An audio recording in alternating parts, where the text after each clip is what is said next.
Okay, when we see it, you see it. That's the promise of CBS News 24/7, streaming right there into the palm of your hand. Going live to Utah now in that governor's conference where the president of Ukraine, Zelenskyy, is about to address these governors and make his case for more money, more U.S. money to help fight against Russia. Thank you so much, Governor Cox, esteemed governors, and all present here. First of all, thank you very much for the invitation, and thank you who really cares about protecting life. These days, I have been in Washington. I visited the Ronald Reagan Presidential Foundation, and I was in the United States Congress speaking with representatives of both parties in both chambers. And I was at the White House and the NATO summit meeting with the President Biden.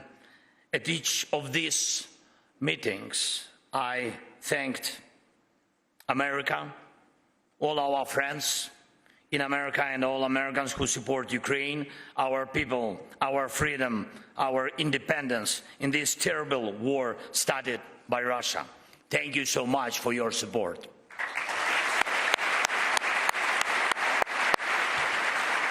Thank you. Unfortunately, there are different wars in the world, but this is a war where it's absolutely clear what is good and what boundaries evil crosses. This is one of the most transparent battles between good and evil of our time. It's clear that Ukraine has done nothing wrong before God and people, and all the pain our country suffers is only the result of Russia's criminal actions and sick desires, only its unprovoked and unjust aggression. So it's so valuable that so many people and countries have united to help us to save our freedom, and thus the common human understanding that evil must always lose.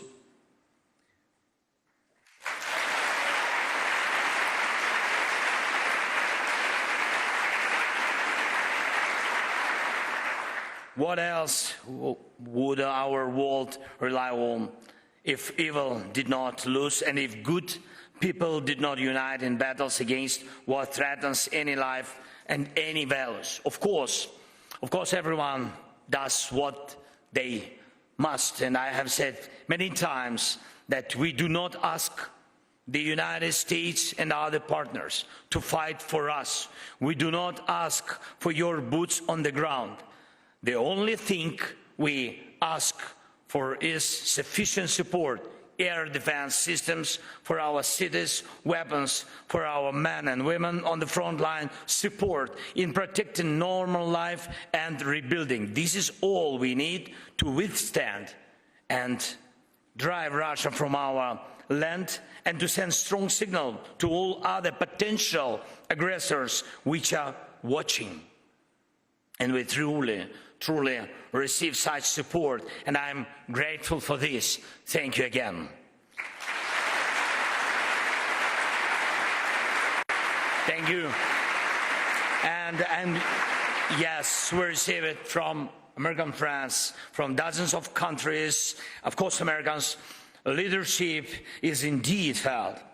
And we receive it from many, just ordinary people, communities, companies from different parts of the world, and everyone who does not remain indifferent truly protects life.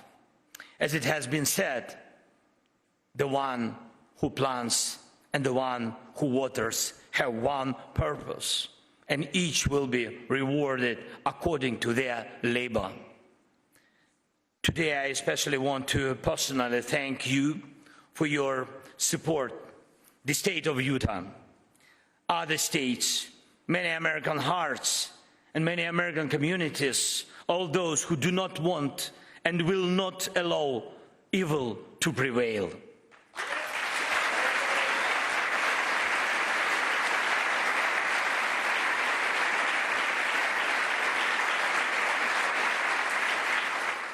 Dear friends, many of you have probably heard or seen in the media about the recent Russian missile strike on a children's hospital some days ago.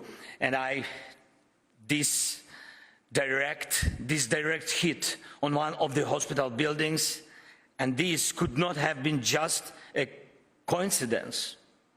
Children who, with the help of doctors, are trying to overcome terrible diseases,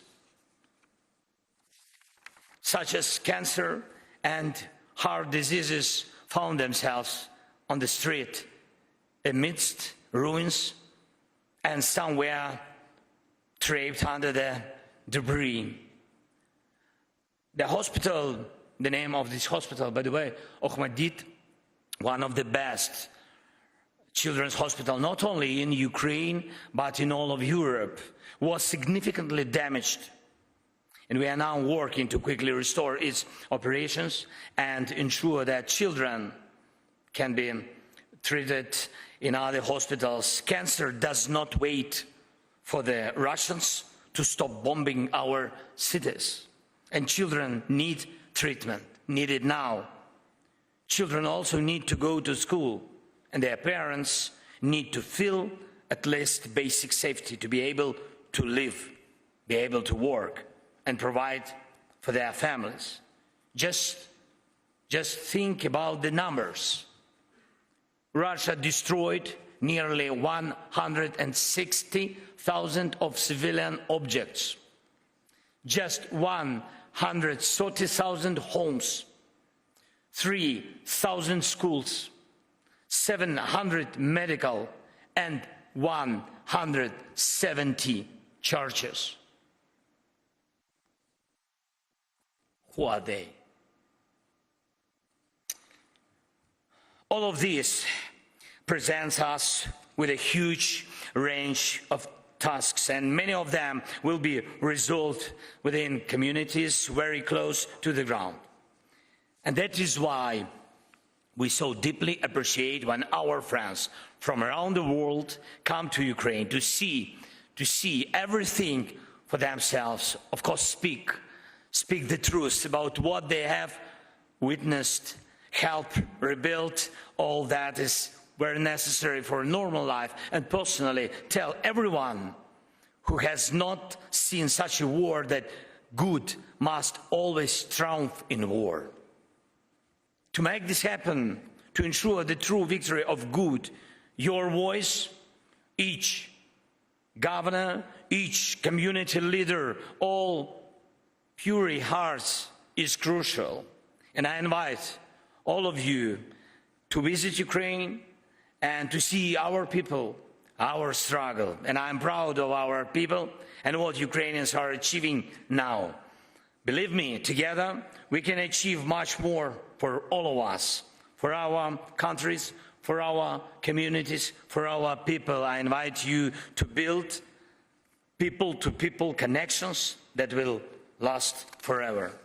And we already see Yuda's contribution to rebuilding our country, and you have helped thousands of people, and such help can be help for millions of people and for the cause of good in general, which rewards everyone, regardless of where they live, because we all share the same values, and we do not want war to disrupt life anywhere. Thank you for your support, and I wish you fruitful work, productive discussions, of course, at these meetings, and I hope that together, Ukrainians and Americans, we will prevail.